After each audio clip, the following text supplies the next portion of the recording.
Assalamualaikum warahmatullahi wabarakatuh. Selamat bertemu lagi dengan Bapak Marsal SPD di mata pelajaran sosiologi. Adapun pada pertemuan kali ini kita akan membahas tentang klasifikasi kelompok sosial menurut cara terbentuknya, di mana pada minggu kemarin kita telah membahas jenis-jenis kelompok sosial. Oke, langsung saja. Klasifikasi kelompok sosial menurut cara terbentuknya itu ada dua. Ada satu yaitu kerumunan sosial dan yang keduanya publik. Oke, kita masuk yang kerumunan sosial. Saya rasa mungkin tidak asing lagi kata-kata kerumunan sosial ya, karena kita udah sering berada pada sebuah kerumunan dalam sebuah masyarakat, baik itu kerumunan di pasar, di sekolah, di jalan raya, atau di berbagai tempat pertandingan dan lain-lainnya. Nah, pada kali ini ternyata kerumunan itu ada beberapa jenis dan kita akan coba bahas satu persatu. Adapun jenis-jenis kerumunan itu yang pertama yaitu kerumunan yang berartikulasi pada struktur sosial. Nah, secara ini kerumunan yang berartikulasi pada struktur sosial ini terbagi menjadi dua. Ada kerumunan formal atau formal audience, di mana kerumunan ini merupakan kerumunan yang terjadi karena adanya banyak orang yang ingin melihat sesuatu. Jadi, ketika Anda berada pada suatu tempat di mana banyak orang di situ berkerumun dan semuanya itu terfokus kepada suatu objek untuk menyaksikan sesuatu hal, itu bisa dikatakan sebagai kerumunan formal. Contohnya sepertinya ketika orang menonton acara sepak bola, di mana banyak orang di situ terfokus kepada satu titik yang sama. Nah, itu disebut dengan kerumunan formal. Itu grup sehari-hari sering kita temui. Oke, yang kedua kerumunan ekspresif, expressive group. Kerumunan ini merupakan kerumunan yang terjadi karena adanya tujuan yang hendak dicapai secara bersama-sama. Nah, jadi kerumunan ekspresif ini yaitu kerumunan yang ada ya, dimana ada tujuan ya ketika orang berkumpul atau ketika orang berada pada sebuah kerumunan, tujuannya sama ya. Apa tujuan yang sama itu? Ya mungkin untuk mencapai sesuatu hal yang uh, hendak mereka tuju ya. Mungkin contohnya itu misalnya kerumunan orang-orang yang melakukan pesta atau party untuk memperoleh kesenangan. Nah, jadi ekspresif ya. Namanya ekspresif aja kita tahu ya, namanya ekspresif berarti ada di situ tuh semacam kegiatan-kegiatan atau ada semacam pergerakan-pergerakan yang dilakukan oleh orang-orang yang berada pada satu kerumunan tersebut. Kita contohkan misalnya ketika Anda menonton konser. Ketika kita menonton konser ya, nah itu bagian dari kerumunan ekspresif. Kenapa disebut dengan kerumunan ekspresif? Ya kan tidak mungkin ya ketika nonton konser kita hanya duduk termenung ya, apalagi mungkin musiknya mungkin ya agak membuat orang bisa melakukan gerakan-gerakan tertentu. Nah, seperti di contoh di gambar ini misalnya orang sedang mengangkat tangan ya, mungkin mengiringi musik-musik tertentu. Nah, semuanya mengangkat tangan. Nah, pada saat ini disebut namanya kerumunan ekspresif, dan masih banyak contoh-contoh dalam masyarakat yang kita temui lainnya ya. Misalnya Anda menghadiri sebuah pesta, mungkin pesta ulang tahun kawan Anda, lalu situ ada hiburannya, nah nanti kita melakukan sebuah kegiatan disebut dengan kerumunan ekspresif. Yang kedua itu kerumunan yang bersifat sementara. Kerumunan yang bersifat sementara ini terbagi menjadi dua bagian juga. Yang pertama ada kerumunan yang memperebutkan suatu kepentingan. Nah, kerumunan untuk merebutkan satu kepentingan ini ya, biasanya orang itu berkerumun karena di situ ada hal yang membuat orang berkumpul ya, karena ada kepentingan, ada hal yang mau dituju, dan kepentingan kita itu juga sama dengan kepentingan orang lain, sehingga mungkin bisa jadi pada waktu kita berkerumun itu kita melihat orang lain itu sebagai apa ya, sebagai kompetitor kita mungkin untuk mendapatkan sesuatu, atau sebagai orang yang bisa menghalangi kepentingan kita. Nah, contohnya ketika Anda sedang antri ya, ketika Anda antri mungkin pada saat ini mungkin antri vaksin ya. Ketika kita mau divaksin, mungkin vaksinnya itu terbuka untuk umum. Nah, banyak orang yang datang. Nah, lalu panitia menyediakan tempat-tempat untuk kita antri.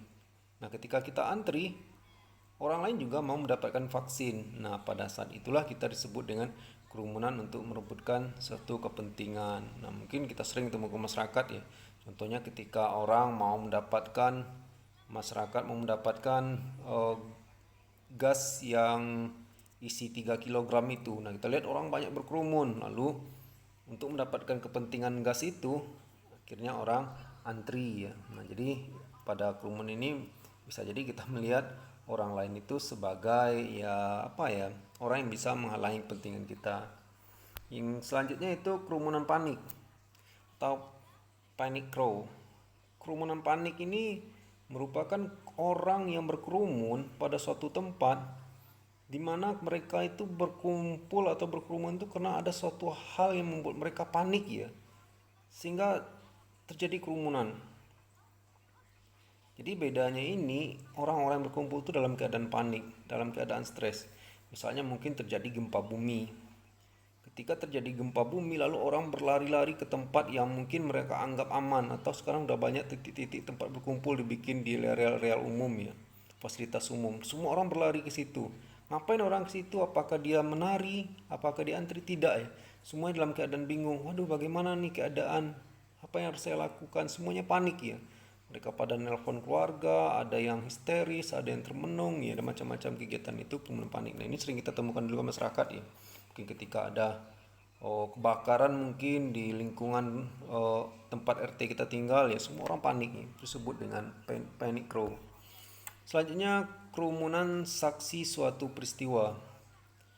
Nah, ini juga kita sebut ya. Jadi kerumunan saksi suatu peristiwa ini merupakan suatu kerumunan di mana orang-orang yang berada pada tempat terjadinya sebuah peristiwa ya, dia menyaksikan suatu kejadian, dia itu sebut sebagai kerumunan suatu peristiwa. Mungkin Anda sering melakukan seperti ini ya, ketika ada kecelakaan di jalan raya semua orang berkerumun ya. Semua orang datang ingin melihat apa yang terjadi. Contohnya seperti gambar ini, ketika ada sebuah mungkin mobil truk jatuh ke jurang, orang datang beramai-ramai berkumpul untuk mengapai? Ya, untuk menyaksikan suatu kejadian yang terjadi ya. Itu disebut dengan kerumunan saksi suatu peristiwa. Lalu ada lagi kerumunan yang berlawanan dengan publik. Apa itu kerumunan yang berlawanan publik? Berarti ketika kita berkumpul, ketika ada kerumunan, tapi kerumunan lebih cenderung kepada hal-hal yang tidak normal ya, atau dalam keadaan hal-hal yang kekacauan ya, atau hal-hal yang tidak diinginkan oleh masyarakat. Yang pertama ada yaitu disebut dengan kerumunan emosional atau acting mob. Nah, kerumunan emosional ini merupakan kerumunan yang orang-orang yang merasa diperlakukan tidak adil. Nah, artinya apa? Nanti akan ada mungkin di masyarakat orang berkumpul atau orang berkerumun karena dia membawa suatu perasaan yang sama. Mungkin mereka memiliki perasaan yang adanya rasa kekurangan keadilan ya, yang dia sama-sama rasakan. Nah, ini sering terjadi dalam masyarakat ya. Misalnya kita contohkan mungkin kerumunan orang emosional itu orang lagi sedang berdemonstrasi. Siapa orang yang ikut berdemonstrasi ini? Apakah semua orang ikut? Tidak ya. Yang ikut itu orang-orang yang merasa dia mendapat perlakuan tidak adil ya. Mungkin bisa jadi di RT tempat kita tinggal mungkin adanya bantuan-bantuan dari pemerintah, di mana pejabat-pejabat pemerintah ini hanya memberikan bantuan kepada pihak-pihak keluarganya saja, sehingga ada bagian masyarakat yang merasa berlaku tidak adil, mungkin dia demo ke kantor lurah, kantor camat ya. Itu sering kita dengar di media massa, atau mungkin Anda sendiri pernah ikut demo itu ya. Nah, itu merupakan bagian dari kerumunan yang bersifat emosional. Yang kedua ada kerumunan immoral crowd. Kerumunan ini merupakan kerumunan orang-orang yang mana kegiatan itu menyebabkan banyak tindakan perlawan dengan norma-norma masyarakat. Nah, ini lebih parah lagi. Jadi ada orang-orang yang berkerumun tindakannya itu tercela ya, atau melanggar nilai-nilai dan norma-norma yang berlaku pada masyarakat tempat tertentu. Kita contohkan misalnya ada orang yang hobi mabuk-mabukan. Misalnya dia hobi mabuk-mabukan secara beramai-ramai di sebuah rumah atau di tempat-tempat sebuah semak-semak gitu ya. Nah, perkumpulan seperti ini disebut dengan kerumunan immoral. Nah, ini sering kita saksikan di masyarakat ya. Misalnya di sebuah pesta, lalu di bagian pojok-pojoknya ada sebagian pemuda yang meminum minuman keras. Nah, itu sebenarnya mereka termasuk kepada kerumunan immoral. Selanjutnya yang kedua, setelah kerumunan kita akan bahas tentang publik. Apa itu publik? Publik adalah kumpulan manusia yang tidak melakukan interaksi secara langsung tetapi melalui alat-alat komunikasi. Nah, yang tadi kerumunan itu orang berkerumun banyak ya, lalu fisiknya nampak.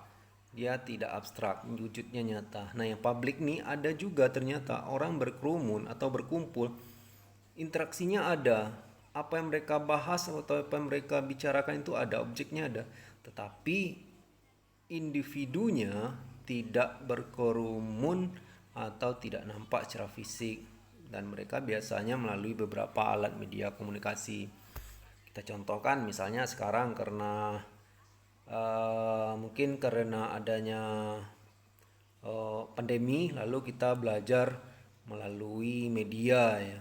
Nah, sehingga kita masuk dalam beberapa grup WA seperti grup WA kelas 11 ini untuk belajar psikologi, dan mungkin contoh lainnya juga banyak. Mungkin misalnya Anda tergabung ke dalam grup fans club, misalnya sebuah grup sepak bola, lalu situ Anda berinteraksi bersama-sama, dan sehingga itu bisa dikatakan sebagai sebuah kerumunan. Dan zaman dulu juga ada ya, sebelum adanya alat-alat teknologi canggih ya, dulu orang juga berkerumun melalui oh,